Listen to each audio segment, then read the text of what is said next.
எல்லாருக்கும் வணக்கம். பப்பாளி, இது எங்கள் வீட்டு பப்பாளி மரம். கீழேருந்து நல்லா நெடுன்னு வளர்ந்துருக்கும். மாடியிலேருந்தே நாங்கள் ஃப்ரெஷ்ஷாக ஃப்ரூட்ஸ்லாம் பறிச்சுப்போம். நல்லா டேஸ்ட்டாக இருக்கும், ஸ்வீட்டாக இருக்கும். இந்த பப்பாளி இலையில் உள்ள பெரிய மகத்துவம் எல்லாருக்கும் தெரியுமான்னு தெரியல. உடம்புல உள்ள ரத்த சிவப்பு அணுக்களை அளவுக்கு அதிகமாக இமிடியேட்டாக இன்க்ரீஸ் பண்ணி கொடுக்கக்கூடியது இந்த பப்பாளி இலை சாறு.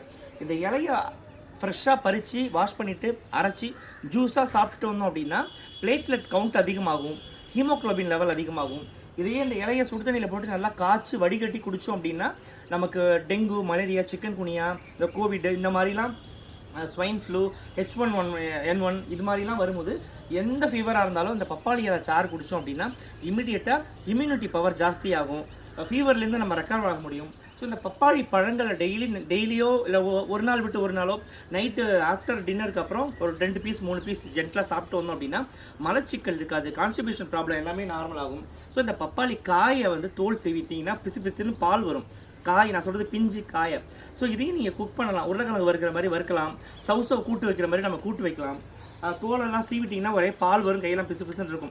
ஸோ ஒரு தண்ணியில் மஞ்சத்தூளும் கல் உப்பும் போட்டுட்டு இந்த தோலை சீவி அந்த தண்ணியில் போட்டு வச்சுருந்தீங்கன்னா அந்த பிசு பிசுப்பு தன்மையெல்லாம் போயிடும்.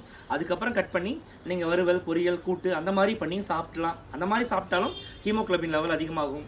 ஸோ இந்த பப்பாளி இனிமேல் பழம் மட்டும்தான் சாப்பிடுவாங்க அப்படின்லாம் வேஸ்ட் பண்ண வேணாம்.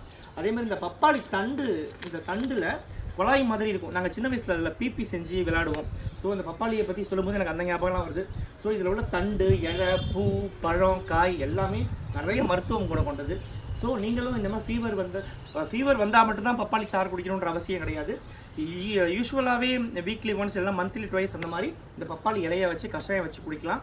உடம்புக்கு நல்லது. இன்னொரு நல்ல மூலிகையோட அடுத்த வாட்டி மீட் பண்ணுறேன். Bye by.